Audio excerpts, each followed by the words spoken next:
আবু হুরায়রা কেমন ইমানদার ছিলেন, পাগলের মতো আবু হুরায়রা দিনের পর দিন রাতের পর রাত নবীজির দরবারে হাদিস শিক্ষা করার জন্য বসে থাকতেন।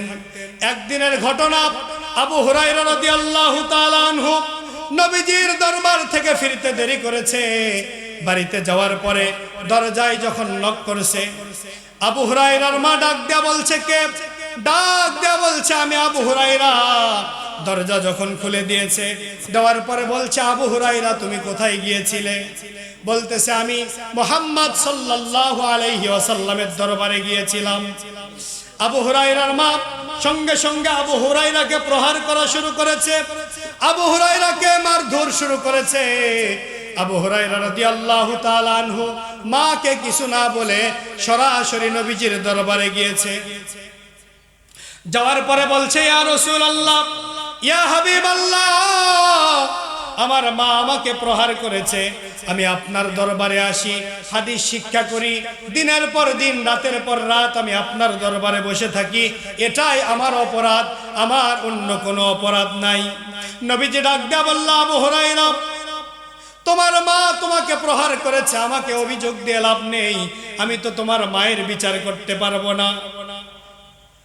এবার আবু হুরায়রা ডাক দেয়া বলছে, ইয়া রাসূলুল্লাহ, আমি আপনাকে বিচার দেওয়ার জন্য আসি নাই, আপনি আমার মায়ের জন্য দুহাত তুলে দোয়া করুন, আপনার দোয়া আল্লাহ রাব্বুল আলামিন কখনো ফেরত দিবে না। আমার ভাইয়েরা, দোয়া কবুলের স্পেশাল 5টা সময় রয়েছে। এই 5টা সময়ে যদি আপনি দোয়া করেন, 100% আপনার দোয়া যিনি কবুল করবে, একটু আওয়াজ দিয়ে বলেন তো তিনি কে? 1 নাম্বার, ফরজ নামাজের পরে যদি আপনি দোয়া করেন, 100% আপনার দোয়া কবুল। 2 নাম্বার, তাহাজ্জুদের নামাজ আদায় করার পরে তাহাজ্জুদের মুসল্লায় বসে বসে চোখের পানি ফেলে ফেলে যদি আপনি দোয়া করেন, 100% আপনার দোয়া কবুল। 3 নাম্বার, আজানের পরে দোয়া করলে দোয়া কবুল হয়। 4 নাম্বার, আজান এবং ইকামতের মাঝামাঝি যেই সময়টা আছে, এই সময়ে যদি আপনি দোয়া করেন, আপনার দোয়া 100% কবুল হবে। 5 নাম্বার, সূর্য যখন দুপুরবেলা মানুষের ঠিক মাথার উপরে চলে আসে, ওই সময় যদি কোনো বান্দা আল্লাহর কাছে দোয়া করে, আল্লাহ রাব্বুল আলামিন ওই ব্যক্তির দোয়া 100% কবুল করবে। এবার আবু হুরায়রা নবীজিকে ডাক দেয়া বলছে, ইয়া রাসূলুল্লাহ, আমি আপনাকে আমার মায়ের বিরুদ্ধে অভিযোগ দেওয়ার জন্য আসি নাই, নালিশ করার জন্য আসি নাই, আপনি আমার মায়ের জন্য দুহাত তুলে হেদায়েতের দোয়া করুন। আমি দেখতে চাই আপনি নবীর দোয়া আগে কবুল হয় নাকি আমি আবু হুরায়রা আগে বাড়ি যেতে পারি। এই কথা বলার পরে আবু হুরায়রা দৌড় দিয়েছে। পেছন থেকে একজন সাহাবী আবু হুরায়রাকে টেনে ধরছে, ধরার পরে বলতেছে, আবু হুরায়রা কোথায় যাও? আবু হুরায়রা বলতেছে, আমার নবী আমার মায়ের জন্য দোয়া করেছে, আমি দেখতে চাই আমি আবু হুরায়রা আগে বাড়িতে যাই নাকি আমার নবীর দোয়া আগে কবুল হয়। এবার আবু হুরায়রা দৌড় দিয়ে বাড়িতে গিয়েছে। যাওয়ার পরে দরজায় নক করেছে, নক করার পরে দেখে মায়ের আওয়াজটা নিম্ন হয়েছে। এবার মা ডাক দেয়া বলতেছে, কে? আবু হুরায়রা বলছে, আমি তোমার ছেলে আবু হুরায়রা। এবার যখন দরজাটা খুলে দিয়েছে, আবু হুরায়রা তাকায়া দেখে বৃদ্ধ মায়ের মাথার চুল থেকে পানিগুলো টপ টপ করে পড়তেছে। মা গোসল করে রেডি হয়ে আছে। ডাক দেয়া বলছে, বাবা আবু হুরায়রা, আমি আমার ভুল বুঝতে পেরেছি, তুমি মুহাম্মাদের দরবারে যাওয়ার কারণে আমি তোমাকে প্রহার করেছি, আর দেরি করো না, আমাকে মুহাম্মাদের দরবারে নিয়ে চলো, আমি কালেমা পড়ে মুসলমান হতে চাই। জোরে জোরে বলেন সুবহানাল্লাহ। এবার আবু হুরায়রা মাকে নিয়ে চলে গেল নবীজির দরবারে। যাওয়ার পরে আবু হুরায়রার মা নবীজিকে দেখার পরে নবীজির নুরানি চেহারা দেখে পাগল হয়ে গেল। নবীজিকে ডাক দেয়া বলল, ইয়া রাসূলুল্লাহ, আর দেরি করার দরকার নাই, আপনি আমাকে কালেমা পড়ে মুসলমান বানায়া দেন। সুবহানাল্লাহ। আমার ভাইয়েরা, আমাদের নবী কেমন নবী ছিল? আমাদের নবী মাছের জন্য রহমত, গাছের জন্য রহমত, তামাম ওয়ার্ল্ডের জন্য রহমত, ঠিক কিনা? একদিন নবীজি পাহাড়ের পাদদেশে রেস্ট করতেছে, বিশ্রাম করতেছে একজন কাফের, আসওয়াদে গালিবী রাদিয়াল্লাহু তাআলা আনহু। এখনো ইসলাম গ্রহণ করেন নাই।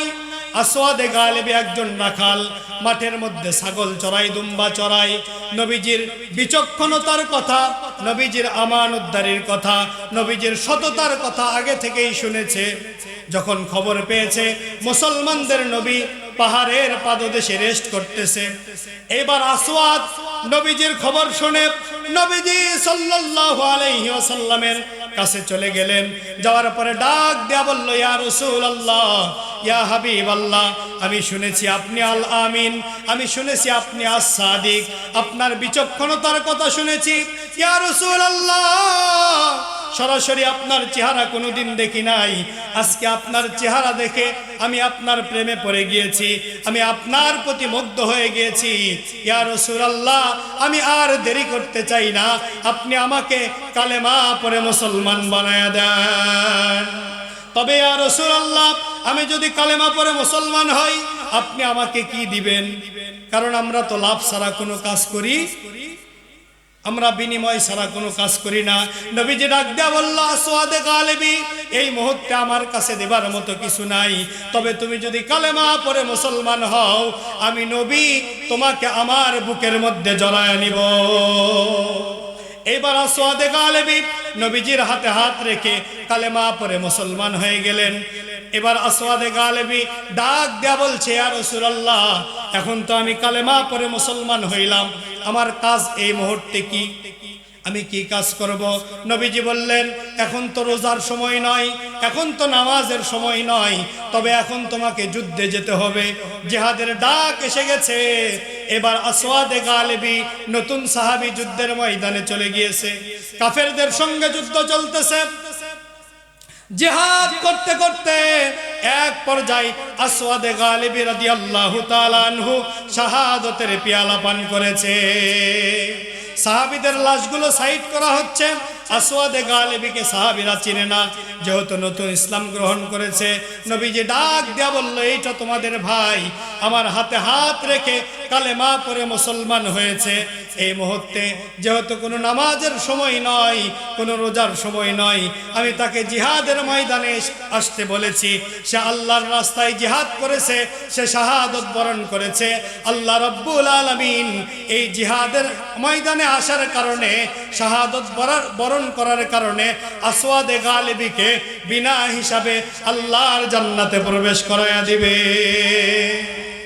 আমার ভাইয়েরা, তাহলে যে কথা বলতেছিলাম, ওই নবীকে মোহাব্বত করার দরকার আছে না নাই?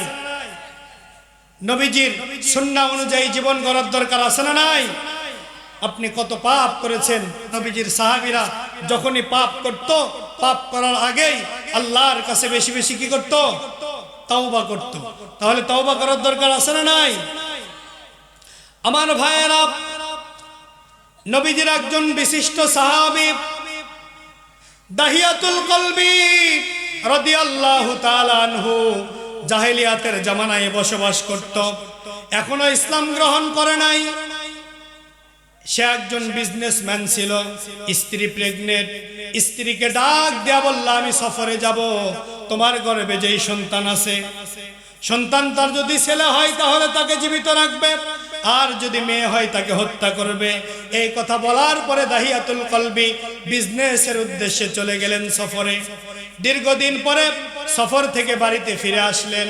আসার পরে বাড়িতে এসে দেখে গোলাপের পাপড়ির মতো ফুটফুটে একটা মেয়েকে দেখা যায়। স্ত্রীকে ডাক দেয়া বলল, মেয়েটা কার? স্ত্রী ডাক দেয়া বলল, মেয়েটা তো আমাদের। দাহিয়াতুল কলবি মনে মনে প্ল্যান করলো কিভাবে মেয়েটিকে হত্যা করা যায়। স্ত্রীকে ডাক দেয়া বলল, প্রাণের স্ত্রী, মেয়েটিকে সুন্দর করে সাজিয়ে দাও, আমি মেয়েটিকে নিয়ে বেড়াইতে যাব। এবার দাহিয়াতুল কলবির স্ত্রী মেয়েটিকে সুন্দর করে সাজিয়ে দিল। আমার ভাইয়েরা, এবার মেয়েটিকে নিয়ে চলে গেল অনেক দূরে পাহাড়ি এলাকায়।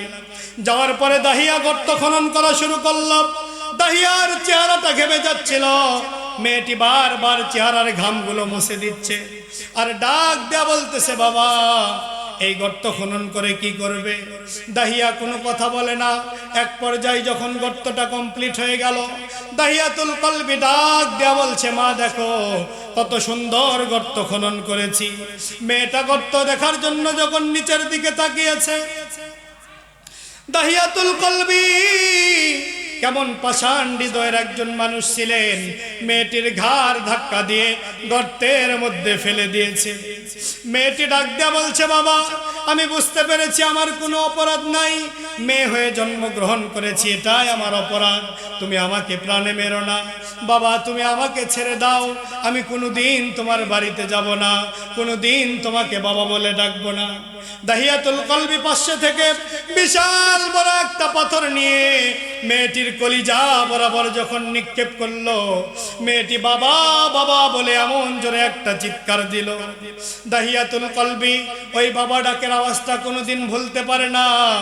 একদিন দাহিয়াতুল কলবি নবীজির দরবারে গিয়েছে, যাওয়ার পরে বলছে, ইয়া রাসূলুল্লাহ আমি তো জীবনে বিশাল বড় একটা পাপ করেছি, আমার জীবিত মেয়েকে আমি পুঁতে হত্যা করেছি, আমি মাটিতে পুঁতে ফেলেছি, আমার আল্লাহ রব্বুল আলামিন কি আমার এই পাপটাকে ক্ষমা করবে? এবার নবীজি ডাক দেয়া বলল, দাহিয়া তুমি যত বড়ই পাপ করো না কেন, তুমি যদি কালেমা পড়ে মুসলমান হও, আল্লাহর কাছে যদি তওবা করো, তোমার পাপটা হতে পারে সমুদ্রের ফেনার চাইতেও বেশি, তোমার পাপ হতে পারে গাছের পাতার চাইতেও বেশি। তুমি যদি তাওবায়ে নাসুহা করো, কালেমা পড়ে মুসলমান হও, আল্লাহ তাআলা তোমার পিছনের সব পাপগুলো ক্ষমা করে দিবে। এবার দাহিয়াতুল কলবি পরে নিলেন, লা ইলাহা ইল্লাল্লাহু মুহাম্মাদুর রাসূলুল্লাহ। এজন্য আদমদীঘি থানার উপর পৌতার যুবক ভাইদেরকে বলবো, শান্তাহারের মুরব্বীদেরকে বলবো, মুরব্বী আপনি জীবনে কত পাপ করেছেন, আপনার পাপ হতে পারে গাছের পাতার চাইতেও বেশি, সমুদ্রের ফেনার চাইতেও আপনি বেশি পাপ করেছেন। আল্লাহর কাছে তাওবায়ে নাসুহা করুন। তাওবায়ে নাসুহার জন্য 3টা শর্ত রয়েছে। 1 নাম্বার, আপনি যেই পাপ করেছেন, যে অপরাধ আপনি করেছেন, ওই পাপের জন্য অনুতপ্ত হওয়া, নিজেকে ধিক্কার দেওয়া, নিজেকে ছোট মনে করা। 2 নাম্বার, সঙ্গে সঙ্গে ওই কাজটা ছেড়ে দেওয়া। 3 নাম্বার, আজম বিল জজম করা, আমি জীবনে কোনোদিন এই অপরাধ করব না, জীবনে কোনোদিন এই পাপ আমি করব না। এই কথাগুলো স্মরণ করে যদি আপনি তাওবায়ে নাসুহা করেন, আল্লাহ রাব্বুল আলামিন আপনার পিছনের সব গুনাহগুলো মাফ করে দিবে। সুবহানাল্লাহ। নবীজি বলেছেন 7 শ্রেণীর ব্যক্তিকে আল্লাহ তাআলা আরশের নিচে স্থান দিবে। 1 নাম্বার ন্যায়পরায়ণ বাদশা, 2 নাম্বার ওই যুবক যে তার যৌবনকালকে আল্লাহর ইবাদতে কাটিয়ে দিবে। অনেক যুবক দেখা যাচ্ছে আলেমদের কোরআনের আলোচনা শুনে দিন দিন তারা মুখের মধ্যে দাড়ি রেখে দিচ্ছে, ইসলামী লেবাস পড়তেছে, 5 ওয়াক্ত নামাজি হয়ে যাচ্ছে। আবার কিছু কিছু যুবক আছে নামাজ ভালো লাগে না, সারা রাত কানের মধ্যে ইয়ারফোন লাগায় দিয়া ঘুমাইতেছে, আছে না নাই? ফ্রি ফায়ার খেলতে খেলতে জীবনটাকে নষ্ট করে দিচ্ছে, মেসেঞ্জারে চ্যাটিং করতে করতে, টিকটক আর লাইকি বানাইতে বানাইতে জীবনটা শেষ। এরকম যুবক আছে না নাই? আমি এই সমস্ত যুবকদের পায়ে হাত দিয়ে বলি, যুবক কত রাত তুমি কানের মধ্যে ইয়ারফোন লাগায়া দিয়ে গান শুনতে শুনতে ঘুমাইছো, ফজরের নামাজ তোমার কাজা হয়ে গিয়েছে, জোহরের সময় তোমাকে মসজিদে পাওয়া যায় না। মুরব্বী আপনার বয়স তো কম হলো না, 1 পা কবরে চলে গিয়েছে, এখনো আপনি নামাজ পড়েন না, এখনো আপনি দাড়িটা রাখেন না, ক্লিন শেভ সপ্তাহে আপনি 2 বার 3 বার করে করেন। অথচ নবীজি বলেছেন আমি আমার উম্মতের জন্য শাফায়াত করার যখন কিছুই পাবো না, সর্বশেষ আল্লাহকে ডেকে বলবো, আল্লাহ আমার সুন্নাত দাড়িটা আমার উম্মত রেখেছে, এই ওসিলায় তুমি আমার উম্মতকে মাফ করে দাও। যে ব্যক্তি দাড়ি কাটবে তার 3টা ক্ষতি, জোরে বলেন কয়টা? 1 নাম্বার যৌবনের পাওয়ার কমে যাবে, 2 নাম্বার চোখের পাওয়ার কমে যাবে, 3 নাম্বার অল্প বয়সে কিন্তু মৃত্যু হবে। এজন্য যারা দাড়ি কাটেন তাদেরকে আমি সাজেস্ট করব, মেহেরবানি করে আল্লাহর হস্তে দাড়ি আপনারা কাটবেন না। একটা করে দাড়িতে 70টা করে ফেরেশতা থাকে। আপনি একটা বার চিন্তা করেন এই 70টা ফেরেশতা যদি আল্লাহর কাছে আপনার বিরুদ্ধে মামলা দেয়, বলেন তো দেখি বাঁচার কোনো উপায় আছে ভাই? এজন্য আজকে থেকে আসুন 5 ওয়াক্ত নামাজ আদায় করি। মুরব্বী 5 ওয়াক্ত নামাজ আদায় করেন, যুবক ভাইয়েরা 5 ওয়াক্ত নামাজ আদায় করেন। কারণ হতে পারে আজকের এই মাহফিলটাই আপনার আমার জীবনের শেষ মাহফিল, আজকের এই রাতটাই আপনার আমার জীবনের শেষ রাত। কেমন করে ঘুমাও তুমি, কেমন করে ঘুমাও তুমি, ফজর করে কাজা, এমনও তো হতে পারে জহরে জানাজা, ঠিক কিনা? এমনও তো হতে পারে জহরে জানাজা। এজন্য আমার ভাইয়েরা, আপনি যদি মুমিন হতে চান, যে কথা বলতেছিলাম, 5 ওয়াক্ত নামাজ আপনাকে সময় মতো আদায় করতে হবে। আপনি যদি 5 ওয়াক্ত নামাজ সঠিকভাবে আদায় করেন, তাহলে বোঝা যাবে আপনি অরিজিনাল মুসল্লি। আর যদি শুক্রবার দিন সবার শেষে আসেন, সবার আগে চলে যান, তাহলে বোঝা যাবে আপনি ডুপ্লিকেট মুসল্লি, ঠিক কিনা? অরিজিনাল মুসল্লি হলো তারা 5 ওয়াক্ত নামাজ জামাতের সাথে আদায় করে যারা, আর ডুপ্লিকেট মুসল্লি হলো তারা শুক্রবার দিন সবার শেষে মসজিদে আসে, সবার আগে চলে যায় যারা। এরকম মুসল্লি কি সান্তাহারে নাই? সান্তাহারে আছে, কিন্তু আপনাদের পৌঁছাতে নেই। আছে? আপনাদেরকে সাজেস্ট করব, মেহেরবানি করে ডুপ্লিকেট মুসল্লি হওয়া যাবে না। আমরা সবাই অরিজিনাল মুসল্লি হতে চাই। আমরা কারা কারা অরিজিনাল মুসল্লি হতে চাই? দুহাত তুলে আল্লাহকে দেখাই। তোলেন তোলেন, সবাই বলেন, বাঁচবার কয়দিন? দেখছেন কি চালাক, বলতেছে না। সবাই বলেন, সবাইকে বলতে হবে, বাঁচবো আর কয়দিন? আজকে থেকে 5 ওয়াক্ত নামাজ আদায় করব প্রতিদিন। এটা কিন্তু আল্লাহর সিসি ক্যামেরায় রেকর্ড হয়েছে। হয়েছে কি হয় নাই? আল্লাহ তৌফিক দান করুন, সবাই বলি আমিন। আল্লাহ রাব্বুল আলামিন আমাদের সবাইকে 5 ওয়াক্ত নামাজ জামাতের সাথে আদায় করার তৌফিক দান করুন, সবাই বলি আমিন। আমার ভাইয়েরা, যেহেতু মা বোনেরা আছে, মা বোনদের জন্য অল্প কিছু আলোচনা করা দরকার। আল্লাহর নবী বলেছেন, তাম পৃথিবীর মহিলাদের জন্য 4 জন মেয়ে মডেল স্বরূপ। ইন্নাকা হামিদুম মাজিদ, আল্লাহুম্মা বারিক আলা মুহাম্মাদ ওয়া আলা আলি মুহাম্মাদ কামা বারাকতা আলা ইব্রাহিম ওয়া আলা আলি ইব্রাহিম ইন্নাকা হামিদুম মাজিদ। শুধু ঘুষ আর বিচার, অন্যায় আর পাপাচার, সিডি আর টেলিভিশন, ইন্টারনেট, ফেসবুক আর মোবাইল ফোন কেড়ে নিল মানুষের মন। খোদার কালাম লাঞ্ছিত হয়ে কাঁদছে রাতার দিন।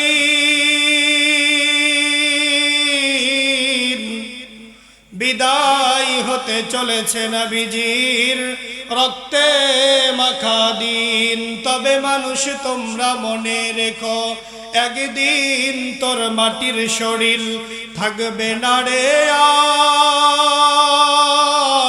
আর।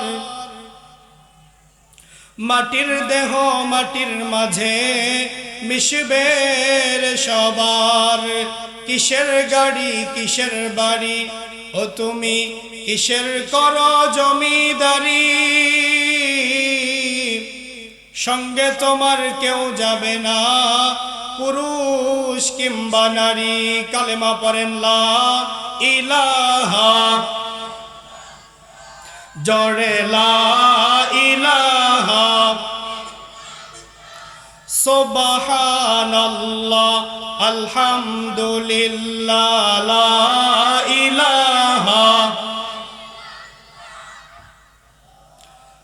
তাওরাতে লেখা আছে রাসূলের নাম, ইনজিলে লেখা আছে নবীজির নাম। তাওরাতে লেখা আছে রাসূলের নাম, ইনজিলে লেখা আছে নবীজির নাম। কোরআন পড়ে মোরা জানিলাম, তাওরাতে লেখা আছে রাসূলের নাম, ইনজিলে লেখা আছে নবীজির নাম। লা ইলাহা লা ইলাহা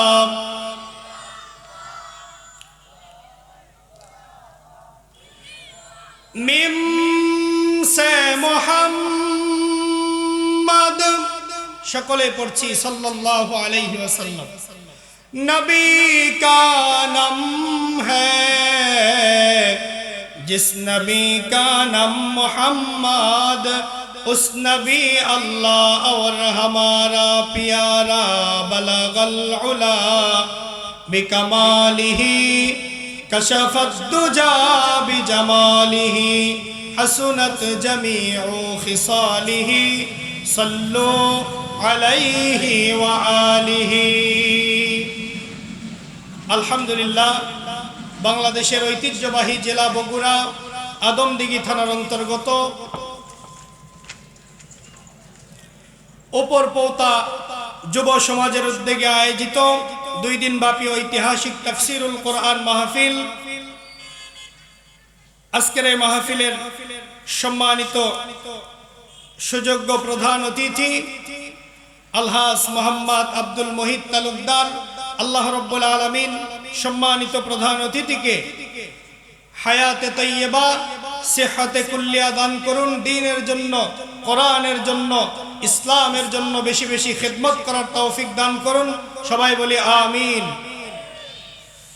আজকের মাহফিলের সম্মানিত প্রধান মেহমান, বর্তমান সময়ের জনপ্রিয় তরুণ বক্তা, বিশিষ্ট ইসলামী চিন্তাবিদ, আমার প্রিয় ভাই মুফতি নাইমুজ্জামান সিদ্দিকী সাহেব সহ মঞ্চে উপবিষ্ট হযরত উলামা ইকরাম, আমার সামনে উপবিষ্ট ইসলাম প্রিয়, কোরআন প্রেমিক, তাওহীদি জনতা, যুবক বন্ধুগণ, পিতৃ সমতুল্য মুরব্বী বাবাজিরা, পর্দার অন্তরালে আমার পর্দানিশী মা ও বোনেরা, সর্বপ্রথম সে মহান মালিকের দরবারে কালিমাতুশ শুকুর আদায় করছি যে আল্লাহ তাআলা আমাদেরকে এই জান্নাতের বাগানে তথা কোরআনের মাহফিলে আসার এবং বসার তৌফিক দান করেছেন।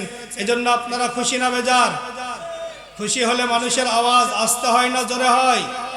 আজকের এই মাহফিলে আসতে পেরে কারা কারা খুশি? মুখে নিয়ে হাসি, উঁচু করে কাল্লা, চিৎকার মেরে বলুন আলহামদুলিল্লাহ। পড়ুন রব্বানা লাকাল হামদ হামদান কাসীরান তাইয়্যিবান মুবারাকান ফীহি। আমরা প্রশংসা করলাম কার? সব সময় প্রশংসা করব কার? কেউ যেটা পারে না সেটা পারে কে?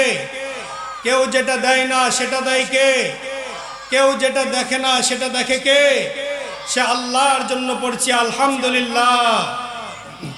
লক্ষ কোটি দরুদ ও সালাম পেশ করছি আপনার আমার পয়গম্বরের ওপর, যিনার নাম মুহাম্মদ। সকলে পড়ছি সাল্লাল্লাহু আলাইহি ওয়াসাল্লাম। সম্মানিত উপস্থিতি, ভূমিকা দিব না যেহেতু সময় সংক্ষিপ্ত। বাজে বাক্য আলাপ করে আপনাদের মূল্যবান সময় করতে চাই না নষ্ট। আলোচনা হবে 1 ঘন্টা, কথা একদম স্পষ্ট। আমি আপনাদের সামনে পবিত্র কোরআনুল কারীমের 23 নম্বর সূরা আল মুমিনুন থেকে কয়েকটি আয়াতে কারিমা তেলাওয়াত করেছি। নবীজি সাল্লাল্লাহু আলাইহি ওয়াসাল্লামের অসংখ্য অগণিত হাদিস থেকে ছোট্ট একটি হাদিস পাঠ করেছি। আল্লাহ রাব্বুল আলামিন যদি তৌফিক দান করে, তেলাওয়াতকৃত আয়াত এবং পঠিত হাদিসকে সামনে রেখে অল্প সময় কিছু কথা বলার চেষ্টা করব। আমরা সকলেই মনোযোগ দিয়ে আমলের নিয়তে শ্রবণ করার চেষ্টা করব ইনশাআল্লাহ। আমার ভাইয়েরা, তাহলে বলুন তো দেখি, আমরা এখানে যেই কিতাব থেকে আলোচনা শোনার জন্য এসেছি, কিতাবটার নাম কি? আমরা মুসলমান, আমাদের ধর্মের নাম Islam. Islam is the complete good of life. সুবহানাল্লাহ বলেন। ইসলাম একটি পূর্ণাঙ্গ জীবন ব্যবস্থা। আল্লাহ তাআলা আপনাকে আমাকে মুসলমানদের জন্য তথা সমস্ত মানুষের জন্য গাইডলাইন হিসাবে একটা কিতাব দিয়েছে। একটু আওয়াজ করে বলেন তো কিতাবটার নাম কি? এই কিতাবের মধ্যে সবকিছু আছে না নাই? সব সমস্যার সমাধান দিতে পারে আল কোরআন। আল্লাহ রাব্বুল আলামিন বলেছেন, অনুনাজ্জিলু মিনাল কোরআন মা হুয়া শিফাউ ওয়া রাহমাতুল লিল মুমিনিন। চিৎকার মেরে বলেন আল্লাহু আকবার। আল্লাহ রাব্বুল আলামিন বলেন, এই কোরআনটা আমি মুমিনদের জন্য রহমত এবং রোগের ঔষধ হিসাবে নাজিল করেছি। সুবহানাল্লাহ। তাহলে এই কোরআনের মধ্যে সবকিছু আছে, মাত্র তিনটি জিনিস নেই। কয়টি? এক নাম্বার, কোরআনের মধ্যে কোনো সন্দেহ নেই। দুই নাম্বার, কোরআনের মধ্যে কোনো মিথ্যা নেই। তিন নাম্বার, কোরআনের মধ্যে কোনো ভুল নেই। এই তিনটা জিনিস ছাড়া সব কিছু এই কোরআনের মধ্যে আছে না নেই? আল্লাহ রাব্বুল আলামিন পবিত্র কোরআনুল কারীমের সূরাতুল ইব্রাহিমের 7 নম্বর আয়াতের মধ্যে সুন্দর করে জানিয়ে দিলেন, লা ইন শাকারতুম লা আযীদান্নাকুম ওয়া লা ইন কাফারতুম ইন্না আযাবি লাশাদীদ। আল্লাহ রাব্বুল আলামিন বলেন, বান্দা, আমি তোমাদেরকে যত নিয়ামত দিয়েছি, তোমরা যদি এই নিয়ামতগুলোর শুকরিয়া আদায় করো, আমি আল্লাহ রাব্বুল আলামিন তোমাদের নিয়ামতকে বাড়িয়ে দিব। নিয়ামত পাওয়ার পরেও যদি তোমরা নিয়ামতের শুকরিয়া না আদায় করো, আমি আল্লাহ রাব্বুল আলামিন তোমাদের কাছ থেকে নিয়ামতগুলো ছিনিয়ে নিব এবং তোমাদেরকে আযাব এবং গজব দিয়ে ধ্বংস করে দিব। এখন বলতে পারেন, হুজুর, আল্লাহ রাব্বুল আলামিন আমাদেরকে কি এমন নিয়ামত দিল যেই নিয়ামতের শুকরিয়া আদায় করব?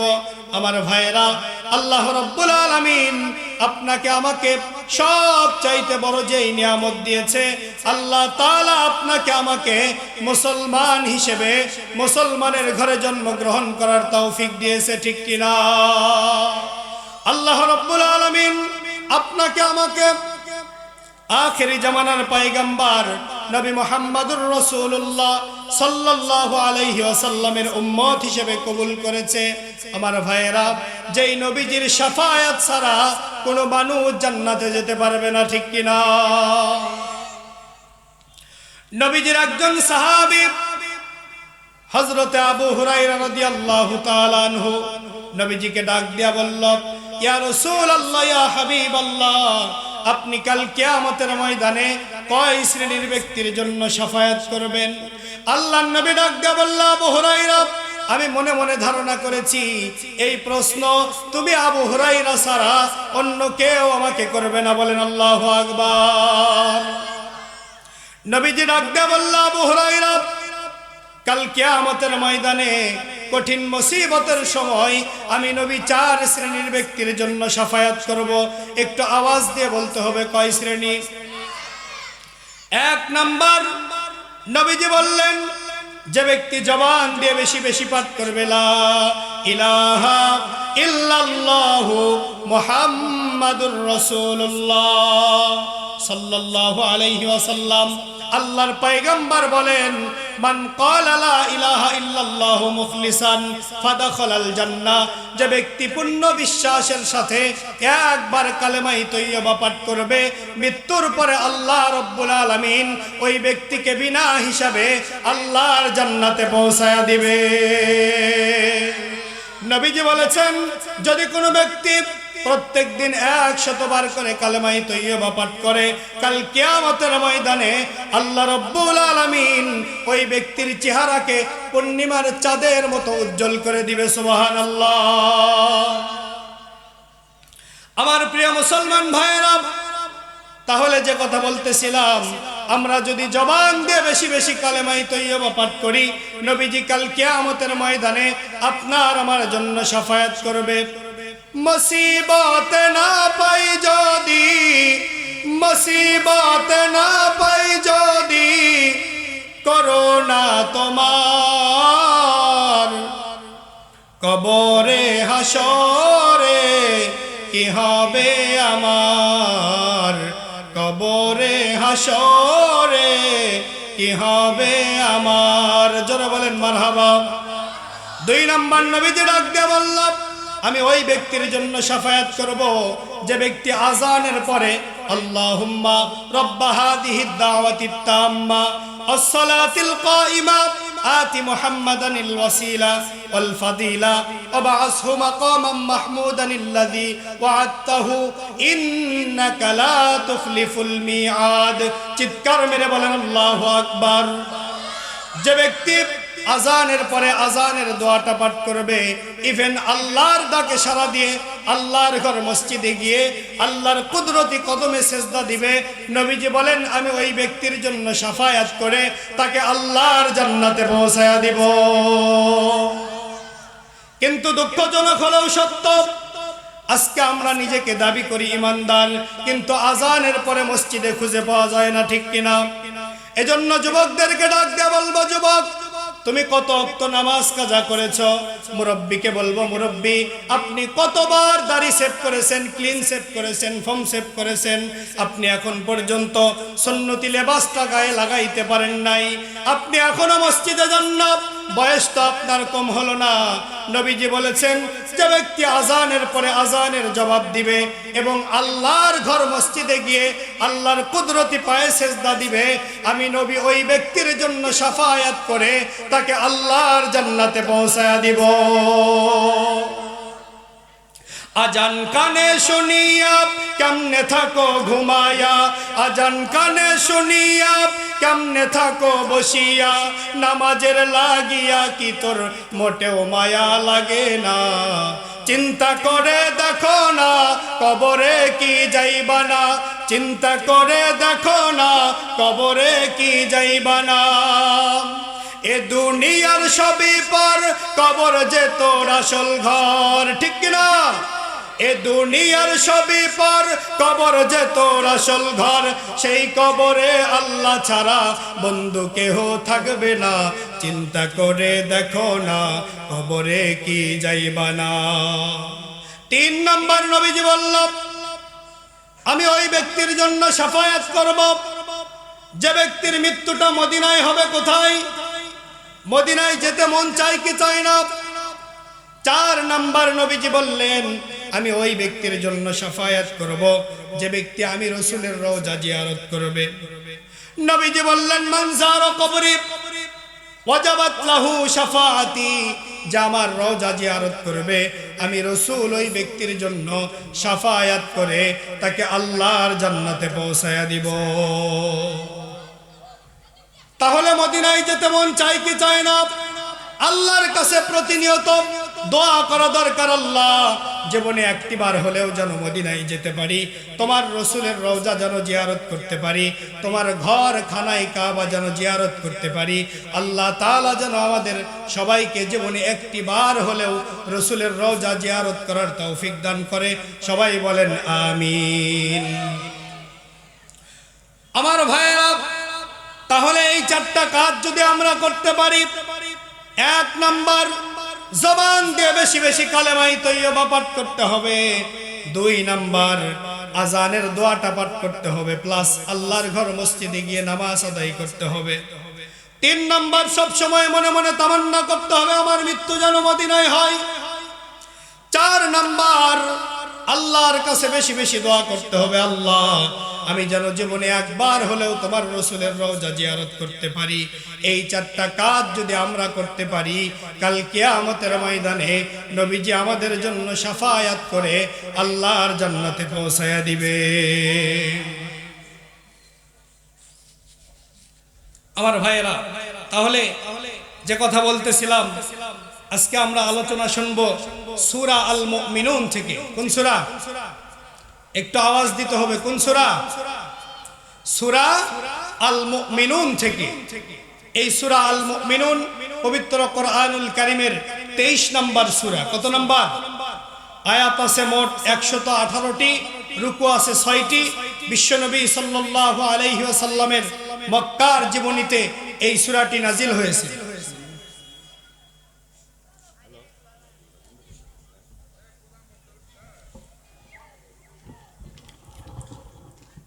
এই স্বেচ্ছাসেবকের কিছু ছেলে পেলে ওই তবারক প্যাকেট করতেছে, ওখানে যেতে বললো অতি দ্রুত, তাছাড়া প্যাকেট করতে পারতেছে না। তাড়াতাড়ি যাও।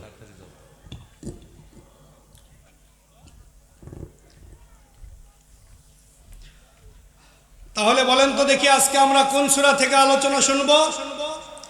একটু কথা বলেন। সূরার নাম সূরা আল মুমিনুন। কি আপনাদের মন খারাপ নাকি? কথা বলেন না কেন? ছোট্ট একটা গল্প বলি। আপনাদের মতো এক ব্যক্তি ওয়াজ শোনার জন্য যাচ্ছে।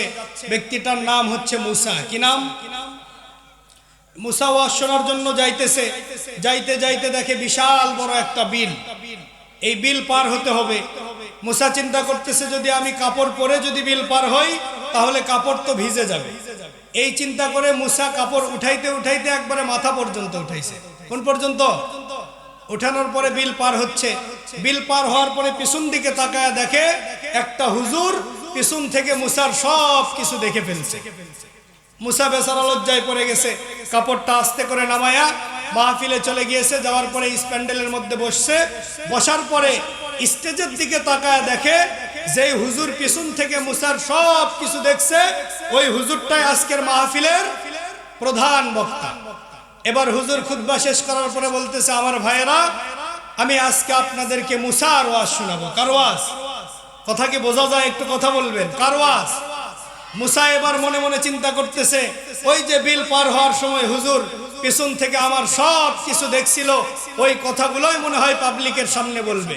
আচ্ছা বলেন তো দেখি, হুজুর কি ওই মুসার ওয়াজ করবে? হুজুর ওয়াজ করবে আল্লাহর নবী মুসা আলাইহিস সালামের। কিন্তু আমাদের সমাজে একটা প্রবাদ বাক্য আছে, চোরের মন কথা কয় না বারে। চোরের মন। মুসা চিন্তা করতেছে কি করা যায়। মুসা চিন্তা করতে করতে কিছুক্ষণ পরে স্টেজের উপরে লাফ দিয়ে উঠছে। ওঠার পরে বলতেছে, হুজুর আপনি যেই ওয়াজ করেন করেন, কোনো সমস্যা নাই, শুধু মুসার ওয়াজ বাদ দিয়ে করেন। কার ওয়াজ? মুসার ওয়াজ। আজকে আমি হুজুর যদি এই কোরআন থেকে নামাজের আলোচনা করি, বলেন তো দেখি বেনামাজিরা খুশি হবে না বেজার হবে? কথা কয় না কেন? যদি সুদের ওয়াজ করি, সুদখোরেরা কি খুশি হবে না বেজার হবে? যদি হজের ওয়াজ করি, যারা হজ করে নাই, হজ ফরজ হয়েছে, তারা কি খুশি হবে না বেজার হবে? কে খুশি হলো কে বেজার হলো ওইটা দেখার টাইম নাই। কোরআনের কথা আমাকে বলতেই। কার কথা? এই 15-16 বছর ধরে আমরা কোরআনের কথা, কোরআনের তাফসির মন খুলে করতে পারি নাই, আপনারা শুনতেও পারেন নাই। আলহামদুলিল্লাহ, বাংলাদেশ নতুনভাবে স্বাধীন হয়েছে। এখন আর মাহফিলের জন্য কোনো পারমিশন লাগবে না। আলহামদুলিল্লাহ বলেন। আপনারা দেখেছেন প্রিয় ভাই ডক্টর মিজানুর রহমান আল আজহারি ভাইয়ের মাহফিলে 20 লক্ষ 25 লক্ষ মানুষ হচ্ছে। আলহামদুলিল্লাহ বলেন। কোরআনের এই গণজোয়ার প্রমাণ করে আগামীর বাংলাদেশ হবে কোরআনের বাংলাদেশ। যারা বলেন ঠিক কিনা? আগামীর বাংলাদেশ হবে ইসলামের বাংলাদেশ। আগামীর সূর্য কোরআনের সূর্য। বাংলাদেশ খেলাফত মজলিসের দেশ, বাংলাদেশ জামাতে ইসলামের দেশ, বাংলাদেশ চরমনায়ের দেশ, বাংলাদেশ হেফাজতে ইসলামের দেশ, বাংলাদেশ খান জাহান আলীর দেশ, বাংলাদেশ শহীদ তিতুমীরের দেশ, বাংলাদেশ ওলামা একরামের দেশ। যেই দেশে 95% মুসলমান বসবাস করে, সেই দেশে কোনো নাস্তিক মুরতাদ, কোনো স্বৈরাচারের স্থান হবে না। ঠিক কিনা? আমরা দেখতে চাই আগামীর বাংলাদেশ হবে কোরআনের বাংলাদেশ। আগামীতে যদি কেউ কোরআনের মাহফিলে বাধা দেওয়ার জন্য আসে, কোরআনের মাহফিলগুলো বন্ধ করার চেষ্টা করে, স্বৈরাচার হাসিনা লেডি ফেরাউন 45 মিনিট সময় পেয়েছে। নেক্সট টাইমে যদি কেউ কোরআনের মাহফিলগুলো বন্ধ করার চেষ্টা করে, ওলামা একরামের উপর জুলুম করে, আয়না ঘরে বন্দি করার চেষ্টা করে, তাদেরকে পালানোর জন্য 45 সেকেন্ড সময় দেওয়া হবে না। ঠিক কিনা? আমরা দেখতে চাই আগামীর বাংলাদেশ হবে কোরআনের বাংলাদেশ। এই কোরআনটা সংসদে যাক, কোরআন দিয়ে বাংলাদেশ পরিচালিত হোক। এই ব্যাপারে কি আপনারা একমত? রাজি আছেন কারা কারা? দুহাত তুলে আল্লাহকে দেখান তারা তারা।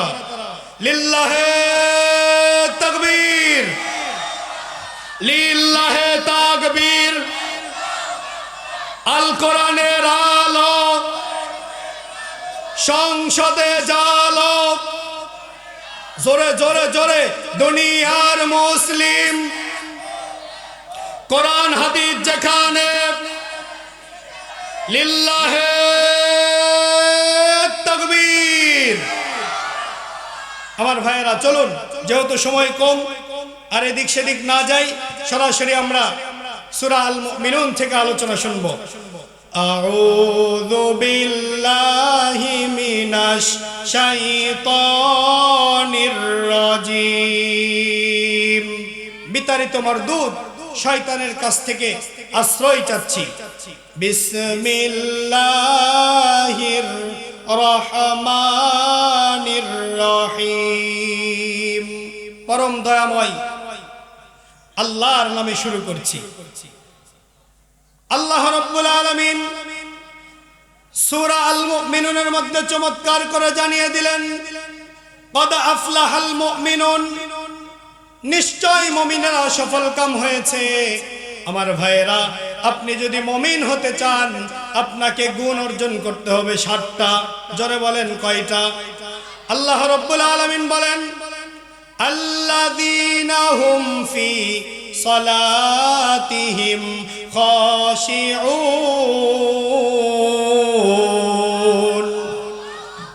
আপনি যদি মুমিন হতে চান আপনাকে 1 নাম্বার গুণ অর্জন করতে হবে নম্রতার সাথে, ধীরস্থির ভাবে খুশু খুজুর সাথে নামাজ আদায় করতে হবে। আমার ভাইয়েরা, নবীজি যখন নামাজ আদায় করতেন, আম্মা জান আয়েশা রাদিয়াল্লাহু তাআলা আনহা বর্ণনা করেন, নবীজি যখন রুকুতে যাইতেন আমি মনে করতাম নবীজি আর কোনোদিন মনে হয় রুকু থেকে উঠবে না। এটাই মনে হয় নবীজির জীবনের শেষ রুকু। নবীজি যখন চলে যেতেন সেজদায় যাওয়ার পরে এত লং টাইম ধরে নবীজি সেজদায় থাকতেন।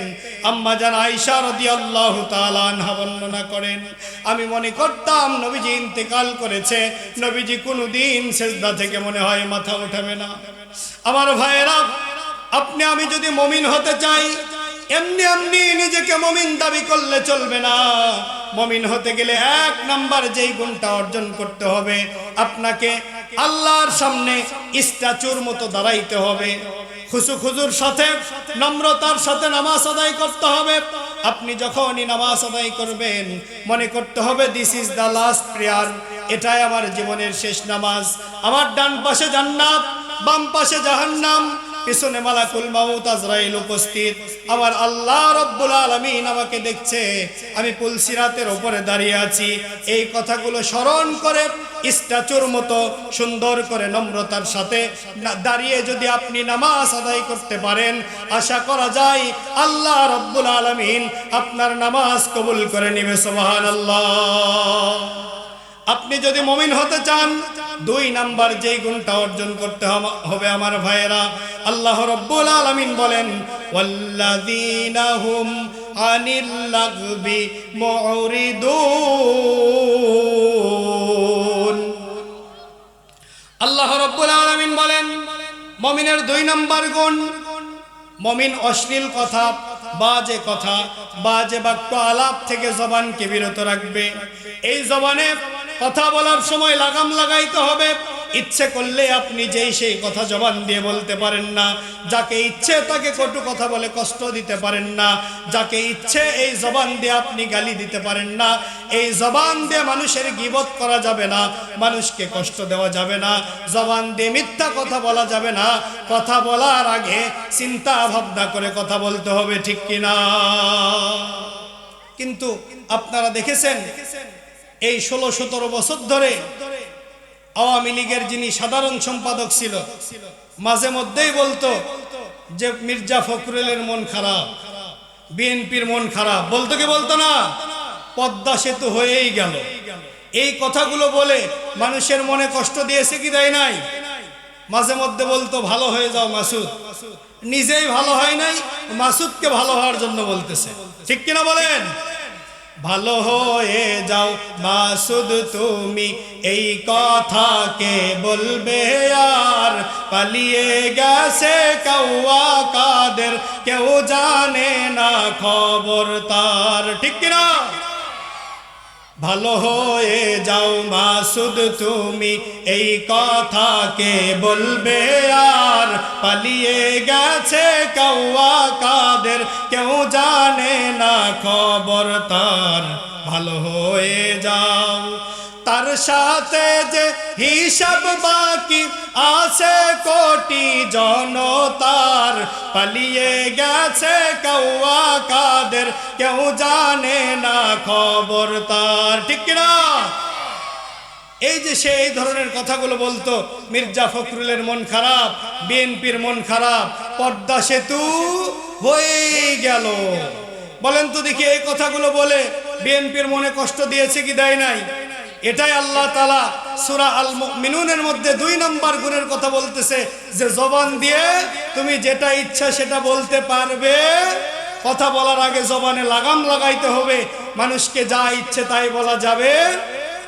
আমার ভাইয়েরা, তাহলে মুমিনের 2 নম্বর গুণ, মুমিন অশ্লীল কথা থেকে নিজের জবানকে বিরত রাখবে।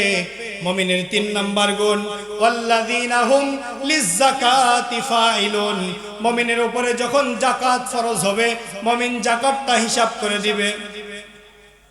মুমিনের 4 নম্বর গুণ, ওয়াল্লাযীনা হুম লিফুরুজিহিম হাফিজুন, মুমিন নিজের লজ্জা স্থানকে হেফাজত করবে। মুমিনের 5 নম্বর গুণ, মুমিন কখনো আমানতের খিয়ানত করবে না। মুমিনের 6 নম্বর গুণ, মুমিন কখনো ওয়াদার খেলাপ করতে পারে না। মুমিনের 7 নম্বর গুণ, মুমিন যখন নামাজ আদায় করবে, মুমিন নামাজের মধ্যে যত্নবান হবে। ঠিক কিনা? এই 7টা গুণ যদি কোনো ব্যক্তি অর্জন করতে পারে, আমার ভাইয়েরা, 1 নম্বর, যদি আপনি অরিজিনাল মুমিন হতে চান, তাহলে আপনাকে কিন্তু খুশু খুজুর সাথে ধীরস্থির ভাবে নম্রতার সাথে নামাজ আদায় করতে হবে। ঠিক কিনা? 2 নম্বর, জবানে লাগাম লাগাইতে হবে। জবান দিয়ে বাজে বাক্য, বাজে আলাপ, অশ্লীল কথা বলা যাবে না।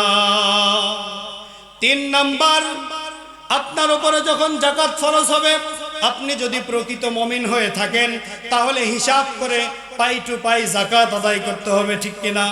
কিন্তু দেখবেন আমাদের বাংলাদেশে কিছু কিছু ধনী মানুষ আছে, রমজান মাস যখন আসে, কিছু শাড়ি আর কিছু লুঙ্গি কিনে গরিব দুঃখীকে লাইন করে সারাদিন ব্যাপী শাড়ি আর লুঙ্গি বিতরণ করে। আছে না নাই? এরকম করে যাকাত দিলে যাকাত আদায় হবে 100 টাকায় 2.5 টাকা, 40 ভাগের 1 ভাগ হিসাব করে আপনাকে যাকাত দিতে হবে। কিন্তু দুঃখজনক হলেও সত্য, আমি মাঝে মধ্যে বলি, ওই ব্যক্তিই সবচাইতে বড় ডাকাত, যে নিজেই খায় নিজের যাকাত। ঠিক কিনা বলেন? তাহলে মুমিনের 3 নম্বর গুণ, মুমিন হিসাব করে যাকাত প্রদান করবে। মুমিনের 4 নম্বর গুণ, মুমিন নিজের লজ্জাস্থানকে হেফাজত করবে। মুমিনের 5 নম্বর গুণ, মুমিন কখনো আমানতের খিয়ানত করবে। মুমিনের 6 নম্বর গুণ, মুমিন কখনো ওয়াদার খেলাপ করতে পারে না। মুমিনের 7 নম্বর গুণ, আল্লাযীনা হুম আলা সালাওয়াতিহিম ইউহাফিজুন, মুমিন নামাজের প্রতি যত্নশীল হবে। আমার ভাইয়েরা, আল্লাহ রাব্বুল আলামিন সূরা আল মুমিনুনের মধ্যে এই 7টা মেসেজ দিলেন। যদি কোনো বান্দা, যদি কোনো মুমিন এই 7টা গুণ অর্জন করতে পারে, আল্লাহ রাব্বুল আলামিন বলেন, এই সমস্ত বান্দারাই হবে আমার জান্নাতুল ফিরদাউসের ওয়ারিস। সুবহানাল্লাহ। মেহেরবানি করে আমরা যারা বসে দাঁড়িয়ে আছি, আমরা সামনের দিকে এগিয়ে আসি, আর আপনারা এই যে ফাঁকা জায়গাগুলো একটু পূরণ করে বসেন। একটু সামনের দিকে আসেন তো, একটু সামনের দিকে চাপেন চাপেন চাপেন, একটু সামনের দিকে আসেন। লা ইলাহা, আসেন সামনের দিকে আসেন। লা ইলাহা,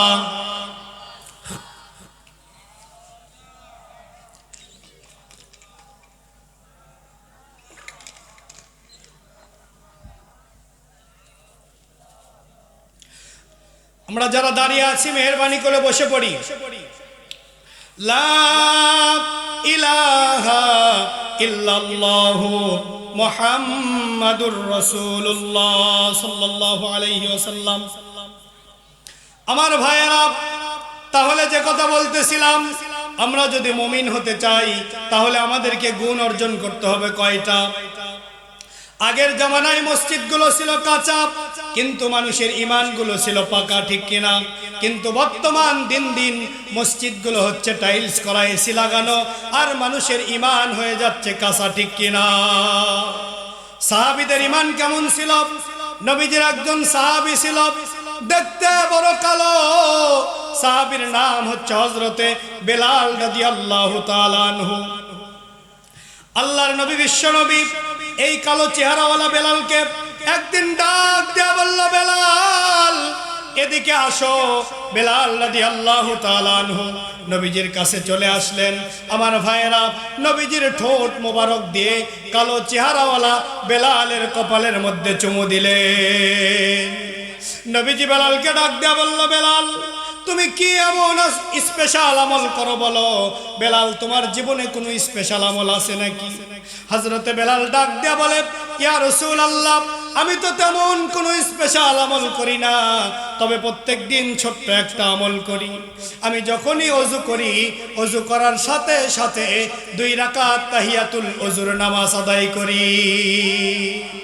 ইয়া রাসূলুল্লাহ, ইয়া হাবিবাল্লাহ, শুধু তাই নয়, আমি বেলাল সব সময় ওযু অবস্থায় থাকার চেষ্টা করি। আমার ভাইয়েরা, নবীজির সাহাবীরা আমল করত বেশি, মানুষকে বলতো কম। কিন্তু আমাদের সমাজের মধ্যে কিছু কিছু মানুষ আছে আমল করে কম, মানুষকে বলে বেশি। আছে না নাই? যদি মাঝে মধ্যে 2-1 দিন তাহাজ্জুদের নামাজ পড়ে, পরের দিন চায়ের দোকানে গিয়ে গল্প দেয় তাহাজ্জুদের নামাজে যে এত মজা। আছে না নাই? এক হাজী সাহেব 1 নয় 2 নয় 5 বার হজ করছে। হাজী সাহেবের বাসায় কিছু আলেম বেড়াইতে গিয়েছে। যাওয়ার পরে নামাজের আজান দিয়েছে। হাজী সাহেব ছেলেকে ডাক দেয়া বলতেছে, বাবা আমি 5ম বার হজ করতে গিয়ে যেই যায় নামাজ এনেছিলাম, হুজুরকে ওই যায় নামাজ দাও, হুজুরেরা নামাজ আদায় করবে। কত নাম্বার বার? 5ম নাম্বার বার হজ করতে গিয়েছিল। ওইটা কি বলা লাগবে? আল্লাহ মনে হয় জানে না? না আল্লাহ চোখে দেখতে পায় না নাকি? তাহলে আমরা ইবাদত করব কার জন্য? আমাদের নামাজটা হবে কার জন্য? আমাদের জীবনটা কার জন্য? আমাদের মৃত্যুটা হবে কার জন্য? আমার ভাইয়েরা, যে কথা বলতেছিলাম, নবীজি সাল্লাল্লাহু আলাইহি ওয়াসাল্লাম মেরাজে গেলেন।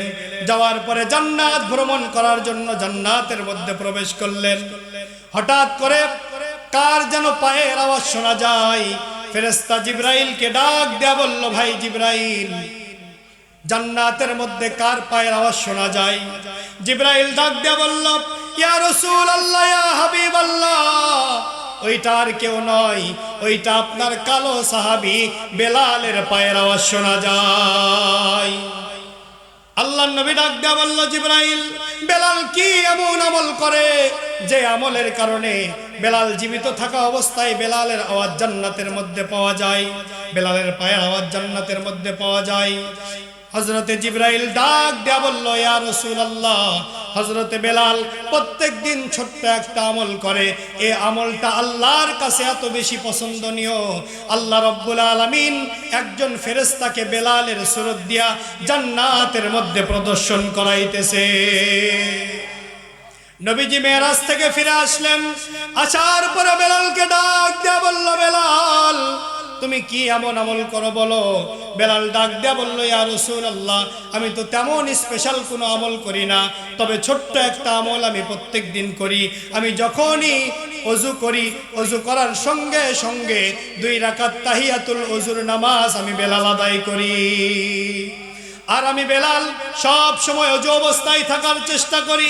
আল্লাহর নবী কালো চেহারাওয়ালা বেলালকে ডাক দেয়া বলল, বেলাল এই ছোট্ট একটা আমলের কারণে আল্লাহ রাব্বুল আলামিন তুমি বেলালকে সবার আগে জান্নাতে পৌঁছায়া দিবে। এইবার হযরতে বেলাল ডাক দেয়া বলল, ইয়া রাসূলুল্লাহ, ইয়া হাবিবাল্লাহ, আমি কি আপনার ডবল জামাই হযরত ওসমানের আগেও কি জান্নাতে যাব নাকি? নবীজি ডাক দেয়া বলল, বেলাল আল্লাহ রাব্বুল আলামিন তোমাকে জিন্নুরাইন ওসমানের আগে আল্লাহর জান্নাতে পৌঁছায়া দিবে। এবার বেলাল ডাক দেয়া বলল, আমি কি আপনার সাহাবী হযরত ওমরের আগেও জান্নাতে যেতে পারবো নাকি? আল্লাহর নবী ডাক দেয়া বলল, বেলাল আল্লাহ তাআলা তোমাকে হযরত ওমরের আগেও জান্নাত দিবে। এরপরে হযরতে বেলাল ডাক দেয়া বলল, ইয়া রাসূলুল্লাহ, ইয়া হাবিবাল্লাহ, আমি কি আপনার সাহাবী আবু বকরের আগেও জান্নাতে যাব নাকি?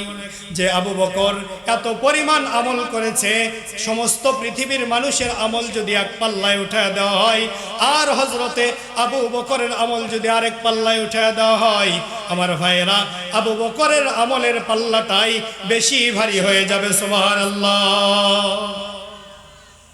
এবারে নবীজি ডাক দিয়া বলল, বেলাল, আল্লাহ রাব্বুল আলামিন তোমাকে হযরত আবু বকরের আগেও জান্নাত দিবে। এবার হযরতে বেলাল নবীজিকে ডাক দিয়া বলল, ইয়া রাসূলুল্লাহ, ইয়া হাবিবাল্লাহ, আপনি যদি বেয়াদবি মনে না করেন তাহলে আপনাকে আরেকটা কথা বলতে চাই, আরেকটা প্রশ্ন আপনাকে করতে চাই। ইয়া রাসূলুল্লাহ, ইয়া হাবিবাল্লাহ, আমি কি আপনার আগেও জান্নাতে যেতে পারবো নাকি? জানার দরকার আছে না নাই?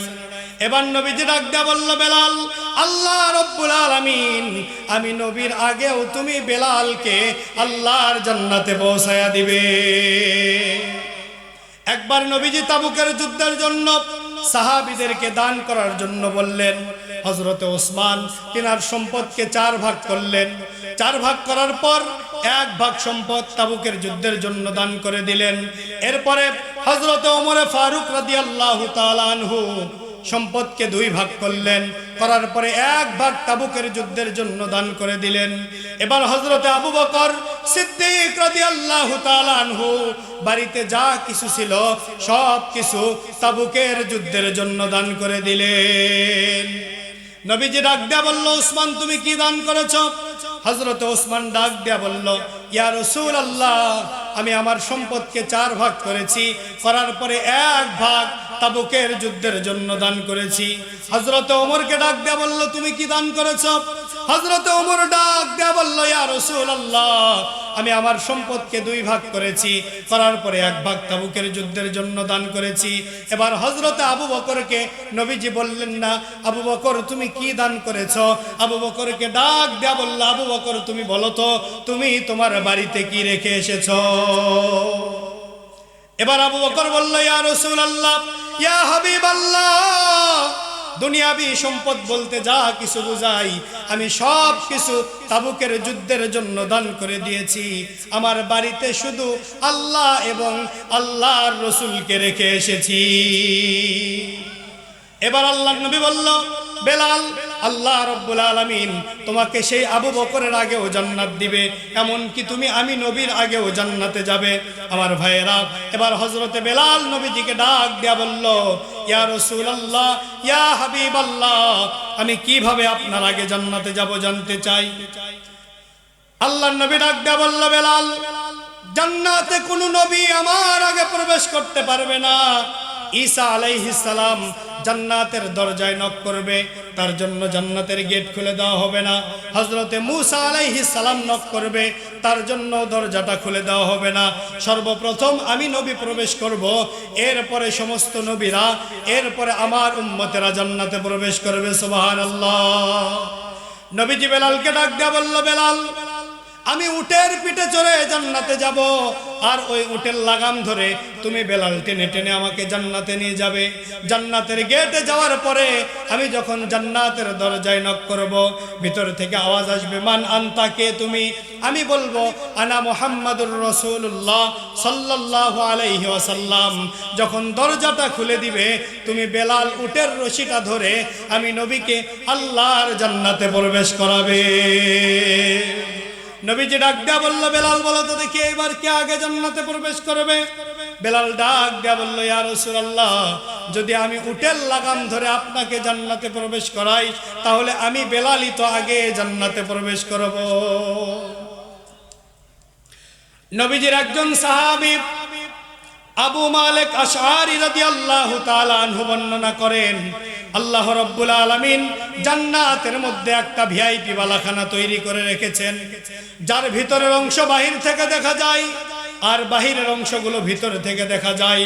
বলেন তো দেখি, দুনিয়াতে এরকম কোন ফ্ল্যাট অথবা বিল্ডিং আছে নাকি? সাহাবা একরাম জিজ্ঞাসা করল, ইয়া রাসূলুল্লাহ, ওই ভিআইপি বালাখানার মধ্যে কারা প্রবেশ করবে? নবীজি ডাক দেয়া বলল 3 শ্রেণীর ব্যক্তি। 1 নাম্বার আফসুস সালাম, যারা বেশি বেশি সালামের প্রচার প্রসার করবে আল্লাহ রাব্বুল আলামিন তাদেরকে জান্নাতের ভিআইপি বালাখানায় প্রবেশ করাবে। 2 নাম্বার ইতআমুত তাআম, যারা মানুষকে মেহমানদারি করাবে। আমাদের সমাজে কিছু কিছু মানুষ আছে শুধু বলে দাওয়াত খাওয়া সুন্নাত, কিন্তু মানুষকে দাওয়াত দিয়ে খাওয়ানো সুন্নত এই কথা জীবনে বলে। এজন্য আমি মাঝে মধ্যে বলি, মেহমান দেখলে মন খারাপ করে যারা ডিজিটাল হার কিপটা তারা, ঠিক কিনা বলেন? আর মেহমানকে সাথে নিয়ে খানা খায় যারা নবী ইব্রাহিম খলিলুল্লাহর উত্তরসূরি, তারা বলেন আল্লাহু আকবার।